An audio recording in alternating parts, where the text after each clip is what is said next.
প্রিয় দর্শক নমস্কার, মু ডক্টর ভবতোষ মণ্ডল আজি ଆପଣମାନଙ୍କ ଉଦ୍ଦେଶ୍ୟରେ ଫାଇଟୋଲାକା ଔଷଧଟି ଆଲୋଚନା କରିବି।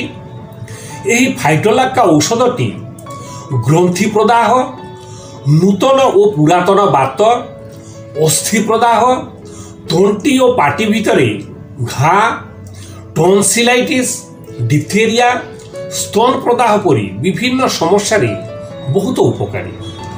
ଏହି ଔଷଧଟି ଶରୀରର ଡାହାଣ ପାର୍ଶ୍ୱରେ ଅଧିକ ରୋଗ ଲକ୍ଷଣ ସୃଷ୍ଟି କରେ, ଯେପରି ଡାହାଣ ସ୍ତନ ପ୍ରଦାହ, ତଣ୍ଟିର ଡାହାଣ ପାର୍ଶ୍ୱସ୍ଥ ଟନ୍ସିଲ ପ୍ରଦାହ ଇତ୍ୟାଦି। କିନ୍ତୁ ତାର ଅର୍ଥ ଏ ନୁହେଁ ଯେ ବାମ ପାର୍ଶ୍ୱରେ ରୋଗ ହେଲେ ଫାଇଟୋଲାକା କାର୍ଯ୍ୟ କରିବ ନାହିଁ, କିନ୍ତୁ ଶରୀରର ଡାହାଣ ପାର୍ଶ୍ୱରେ ରୋଗ ଲକ୍ଷଣ ଅଧିକ ଓ ପ୍ରଥମେ ପ୍ରକାଶ ପାଏ। ଏହି ଔଷଧର ରୋଗ କଷ୍ଟ ସକାଳେ, ବର୍ଷା ଋତୁରେ, ଚଲାବୁଲା କଲେ, ଆକ୍ରାନ୍ତ ସ୍ଥାନ ତଳ କରି ଶୋଇଲେ ଓ ସ୍ପର୍ଶ କଲେ କଷ୍ଟ ଅଧିକ ହୁଏ। ଫାଇଟୋଲାକାର ବଥା ଧାବମାନ ବଥା, ଅର୍ଥାତ୍ ବଥା ଗୋଟିଏ ସ୍ଥାନରେ ସ୍ଥିର ନ ରହି ବିଦ୍ୟୁତ୍ ଗତିରେ ତୀର ମାରିବା ପରି ଗୋଟିଏ ସ୍ଥାନରୁ ଅନ୍ୟ ସ୍ଥାନକୁ ଯାଏ। ଫାଇଟୋଲାକା ଔଷଧର ବାତ ସମସ୍ୟା, ବାତ ନୂତନ ହେଉ ବା ପୁରାତନ, ସାଇଟିକା ବାତ, ପାଦର ଗୋଇଠିରେ ବାତ, ଲମ୍ବା ଅସ୍ଥି ଓ ଟେଣ୍ଡନର ଅଗ୍ରଭାଗରେ ଦେଖାଯାଉଥିବା ବାତ ଜନିତ ବଥା, ଗଣ୍ଠି ଫୁଲି ଲାଲ ହୋଇଯିବା, ଗ୍ଲାଣ୍ଡ ଫୁଲି ଲାଲ ହୋଇଯିବା ସହିତ ପ୍ରବଳ ବଥା ଯାହା ବାରମ୍ବାର ସ୍ଥାନ ପରିବର୍ତ୍ତନ କରେ, ବିଦ୍ୟୁତ୍ ପରି ଗତି କରେ, ବଥା ଚଲାବୁଲା କଲେ, ସକାଳୁ ନିଦରୁ ଉଠିବା ପରେ ଓ ବର୍ଷା ଋତୁରେ ଅଧିକ ହୁଏ ଓ ରୋଗ ଲକ୍ଷଣ ଶରୀରର ଡାହାଣ ପାର୍ଶ୍ୱରେ ଅଧିକ ପ୍ରକାଶ ପାଇଲେ ଫାଇଟୋଲାକା ବହୁତ ଉପକାରୀ। ଏବେ ଆମେ ଜାଣିବା ଫାଇଟୋଲାକା ଔଷଧର ପାଟି ଓ ତଣ୍ଟି ଭିତରେ ସୃଷ୍ଟି ହେଉଥିବା ଘା ସମ୍ବନ୍ଧରେ। ଗଳଖତରେ ପ୍ରଥମେ ତଣ୍ଟି ଭିତରେ ବଥା ହୁଏ, ଟନ୍ସିଲ ସବୁ ଫୁଲି ଲାଲ ହୋଇଯାଏ ଓ ପ୍ରବଳ ବଥା ହୁଏ। ତା ସହିତ ତଣ୍ଟି ଭିତରେ ଓ ଟନ୍ସିଲ ଉପରେ ଧଳା ରଙ୍ଗର ପ୍ୟାଚ୍ ସୃଷ୍ଟି ହେବାର ଦେଖାଯାଏ। ଜିଭ ମୂଳରେ ପ୍ରବଳ ବଥା ହୁଏ, ପାଟିରୁ ଲାଳ ବାହାରେ, ଖାଦ୍ୟ ଖାଇବା ଓ ତରଳ ପଦାର୍ଥ ପିଇବାକୁ ଭୀଷଣ କଷ୍ଟ ହୁଏ।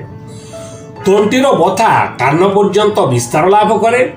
ତଣ୍ଟି ଭିତରେ ହୋଇଥିବା ଧଳା ପ୍ୟାଚ୍ ଠିକ୍ ନହେଲେ ତାହା କାଳକ୍ରମେ ଡିଫଥେରିଆର ରୂପ ନେଇପାରେ। ଏବେ ଆମେ ଜାଣିବା ଫାଇଟୋଲାକାର ଟନ୍ସିଲ ସମସ୍ୟା ଉପରେ।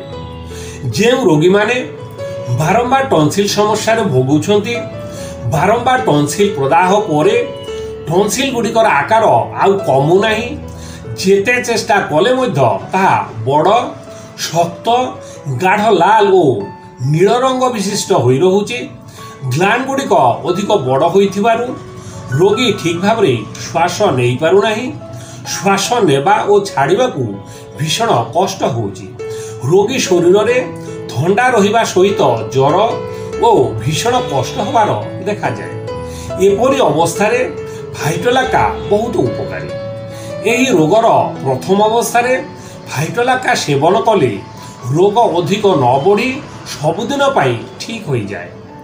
ଏବେ ଆସନ୍ତୁ ଆମେ ଜାଣିବା ଫାଇଟୋଲାକାର ସ୍ତନ ସମସ୍ୟା କଥା। ପ୍ରଥମେ ସ୍ତନ ଗୁଡ଼ିକ ଫୁଲିଯାଏ, ଗରମ ହୋଇଯାଏ, ପଥର ପରି ଟାଣ ହେବା ସହିତ ଆକ୍ରାନ୍ତ ସ୍ଥାନ ଅଳ୍ପ ଲାଲ ରଙ୍ଗ ଦିଶେ, ସ୍ତନରେ ଦୁଗ୍ଧ ବୃଦ୍ଧି ହେବା ସହିତ କେଞ୍ଚି ହେବା ପରି ବଥା ଓ ଜ୍ୱର, ସ୍ତନ ପାଚିଯିବାର ସମ୍ଭାବନା, ସ୍ତନରେ ଘା ସୃଷ୍ଟି ହେବା, ବଥ ବାହାରିବା ଓ ସେଥିରୁ ପାଣି ପରି ରସାଣୀ ବା ଦୁର୍ଗନ୍ଧଯୁକ୍ତ ପତଳା ପୁଜ ନିର୍ଗତ ହେଲେ ଫାଇଟୋଲାକା ସର୍ବାଧିକ ଉପକାରୀ ଔଷଧ ଅଟେ। ପ୍ରିୟ ଦର୍ଶକ, ଏବେ ଆମେ ଜାଣିବା ଫାଇଟୋଲାକା ଔଷଧର ମେଦବହୁଳତା ବା ଓବେସିଟି ସମ୍ବନ୍ଧରେ। ଯଦି କୌଣସି ବ୍ୟକ୍ତିର ଶରୀରରେ ଅଧିକ ଚର୍ବି ଜମିବା ହେତୁ ଶରୀର ସ୍ଥୂଳ ହୋଇପଡ଼ିଛି, ଶରୀରର ଓଜନ ବୃଦ୍ଧି ହେତୁ ବିଭିନ୍ନ କାର୍ଯ୍ୟ କରିବାକୁ ସମସ୍ୟା ସୃଷ୍ଟି ହେଉଛି ଏବଂ ମେଦବହୁଳତା ଯୋଗୁଁ ବିଭିନ୍ନ ଜଟିଳ ସମସ୍ୟାର ସମ୍ମୁଖୀନ ହେଉଛନ୍ତି, ତେବେ ଫାଇଟୋଲାକା ସେବନ କରନ୍ତୁ। ଏହାର ସେବନ କଲେ ବର୍ଦ୍ଧିତ ଚର୍ବି ହ୍ରାସ ହୁଏ ଓ ଚର୍ବି ବଢ଼ିବାକୁ ଦିଏ ନାହିଁ। ଏହି ଔଷଧ ସେବନ ସହିତ ଶାରୀରିକ ଶ୍ରମ ଓ ଖାଦ୍ୟ ପ୍ରତି ଧ୍ୟାନ ଦେଲେ ମେଦବହୁଳତା ବହୁତ ମାତ୍ରାରେ କଣ୍ଟ୍ରୋଲ କରି ହୁଏ। ପ୍ରିୟ ଦର୍ଶକ, ଏ ଥିଲା ଫାଇଟୋଲାକା ଔଷଧର ବିଭିନ୍ନ ସମସ୍ୟା କଥା। ଏହାକୁ ଛାଡ଼ିଦେଲେ ଆହୁରି ବିଭିନ୍ନ ପ୍ରକାର ସମସ୍ୟାରେ ଏହି ଫାଇଟୋଲାକା ଔଷଧଟି ବ୍ୟବହାର କରାଯାଏ, କିନ୍ତୁ ଏହାର ମୁଖ୍ୟ କଥା ହେଉଛି ଯେ ଏହାର ରୋଗ ଶରୀରର ଡାହାଣ ପାର୍ଶ୍ୱରେ ପ୍ରକାଶ ପାଏ ସକାଳେ ଏବଂ ବର୍ଷା ଋତୁରେ ଏହାର କଷ୍ଟ ଅଧିକ ହୁଏ। ତା ସହିତ ମୁଁ କହିଥିବା ଲକ୍ଷଣ ଗୁଡ଼ିକ ପ୍ରତି ଧ୍ୟାନ ଦିଅନ୍ତୁ, ତେବେ ଆପଣମାନେ ଜାଣିପାରିବେ ଯେ ଫାଇଟୋଲାକା ଔଷଧଟି କେଉଁ କେଉଁ ସମସ୍ୟାରେ ଏବଂ କି କି ଲକ୍ଷଣ ଥିଲେ ବ୍ୟବହାର କରିପାରିବେ। ପ୍ରିୟ ଦର୍ଶକ, ଆମର ଏହି ଭିଡ଼ିଓଟି ଆପଣମାନଙ୍କୁ କିପରି ଲାଗିଲା ତାହା କମେଣ୍ଟ ମାଧ୍ୟମରେ ଜଣାନ୍ତୁ। ଯଦି ଏହି ଭିଡ଼ିଓଟି ଆପଣମାନଙ୍କୁ ଭଲ ଲାଗିଛି ତେବେ ଲାଇକ୍ ଏବଂ ସେୟାର କରି ନିଜେ ସୁସ୍ଥ ହେବା ସହିତ ନିଜେ ଜାଣିବା ସହିତ ଅନ୍ୟ ରୋଗୀମାନଙ୍କୁ ଜାଣିବାକୁ ଏବଂ ସୁସ୍ଥ ହେବାକୁ ସହଯୋଗ କରନ୍ତୁ।